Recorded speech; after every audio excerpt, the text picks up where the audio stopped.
Hello everyone. With Solasta 2 entering early access tomorrow, I wanted to cover everything you need to know about this CRPG based on D&D's 2024 rule set.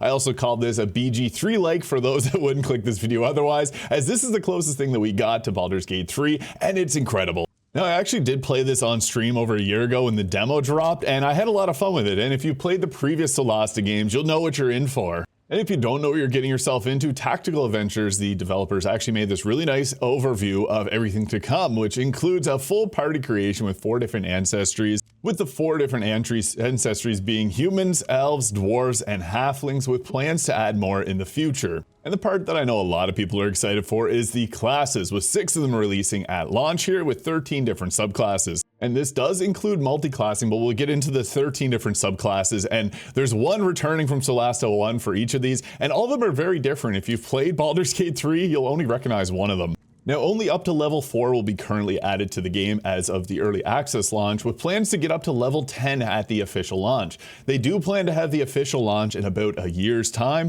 And with the early access, you get the ability to explore all of Act 1, which will have around 10 to 15 hours of playtime.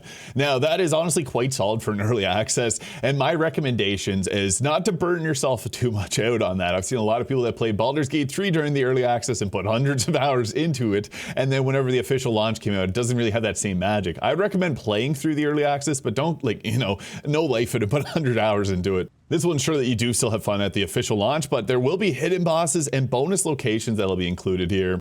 And right now, this is what the map is looking like in the demo here, and it is much larger as you get to the overworld. Now, unfortunately, I was not included in the early access given away, so there's a lot of other creators that are making videos on it. I just got the demo to work with, but we do have a lot of information regarding this, like the pricing. So this will end up being, for the early access demo, around $39.99 US. This will also feature regional pricing depending where you're at. I'm Canadian, so different prices for me. And there will be a deluxe version, which the developers have said is only meant to be a kind of support for the developers. So you're not pressured into buying it. It's more so just like a cosmetics, kind of similar to the deluxe editions for any other type of games. But since it's a small developer, I feel like it's better to buy from them than some of the other deluxe editions out there. Just again, this is only if you want to help support them a little bit more. But yeah, $39.99 US and different pricing depending on where you're at. Now, another thing, the requirements. I've been playing this demo now for over a year now, and I haven't really had any issues. I am running a RTX 4070 here,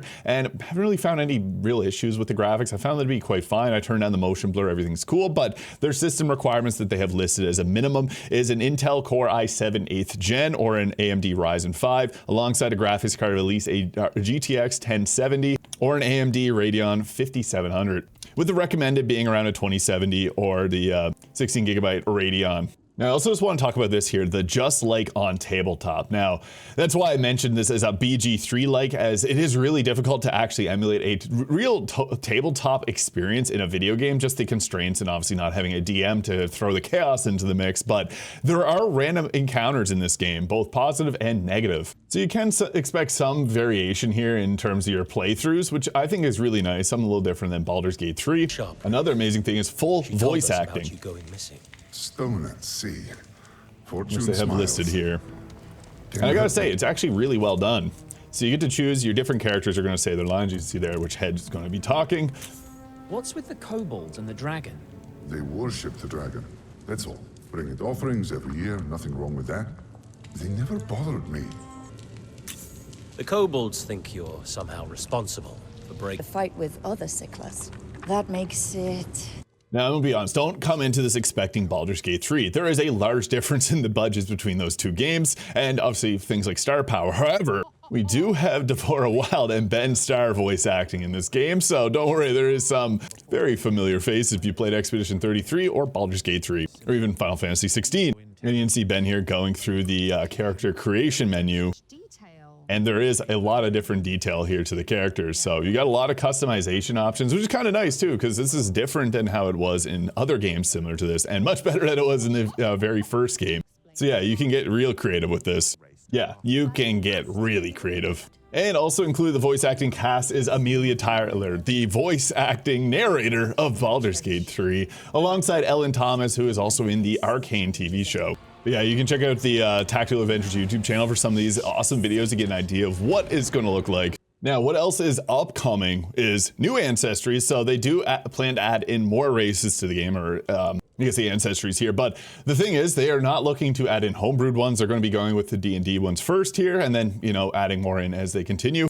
We'll also be seeing new classes getting added, and I am extremely excited to see what bards they cook up. And I gotta say, the world is also very beautiful. Here's doing some exploration. It looks nice.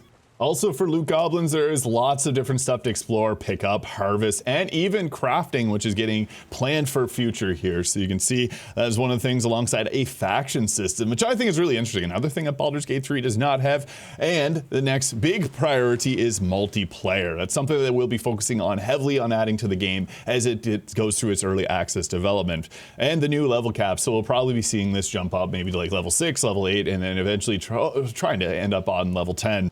And my thoughts on this as well is if you played the original Solasta, the very first level cap is 10, and then with the DLC it added it up to 12 and then 16. So we can probably expect something similar. Obviously, this is talking years down the road, as this game will be in early access for a full year with that level 10 being the final edition. Now, getting into the classes, I think this is the part that most people care about.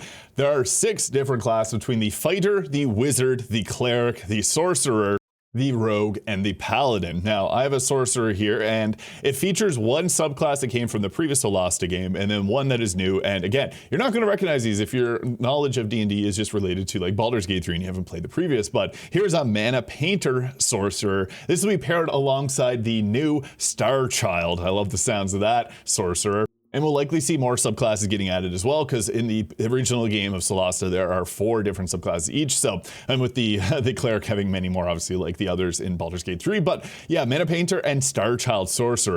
And for the Rogue, we're looking at the Shadowcaster, which is a returning subclass, and the new Scavenger Rogue. So this is really interesting. The Rogue is a fun subclass, and in 2024 rule set, I think they got some nice changes. Now for the fighter, we got the Commander subclass, which is returning from Solasta 1, as well as the new Aether Warden. This one really does sound interesting. I'm excited to see how that plays out. We also have Cleric subclasses, the one that you may recognize being Life Domain Cleric. This is one that's obviously in Baldur's Gate 3, but also we're getting the Oblivion Domain alongside the Battle Domain. One thing about Solasta 1 that I really liked is there's Elemental Clerics. There's 3 different variations of that, so I hope to see that come to this game. And the Paladin, this comes with 2 subclasses, the Oath of Judgment, which was added in a DLC to Solasta 1, as well as the new Oath of Liberation. These both sound really interesting. The Oath of Devotion was also one that was in Solasta 1, so we can expect to see something like that perhaps. And with the characters here, we do not have a wizard. However, the wizard will be getting the School of Rune and the Court Mage subclasses. And honestly, my thoughts, this game looks amazing. It is a massive step up over what we got with the previous Solasta game, and I'm excited to see all the developments that they make over the early access period. I think they got some really interesting ideas here. The crafting, I'm looking forward to see how that all works out. It, again, is following the 2024 rule set, so you got different things that happen, like you got projectiles for your bows, and the overall architectures of the class is a little bit different. There's a lot of great stuff here. So yeah, we'll be covering this as it comes out tomorrow. I'll definitely be playing. It's going to be releasing around midday my time. And here is a graph, depending on where you're at in the world, on when you're going to get that early access available on Steam. So hit the subscribe button below if this video is fun or useful, and we'll see you in some more Solasta 2 content. Have yourself an amazing day. We'll catch you next time.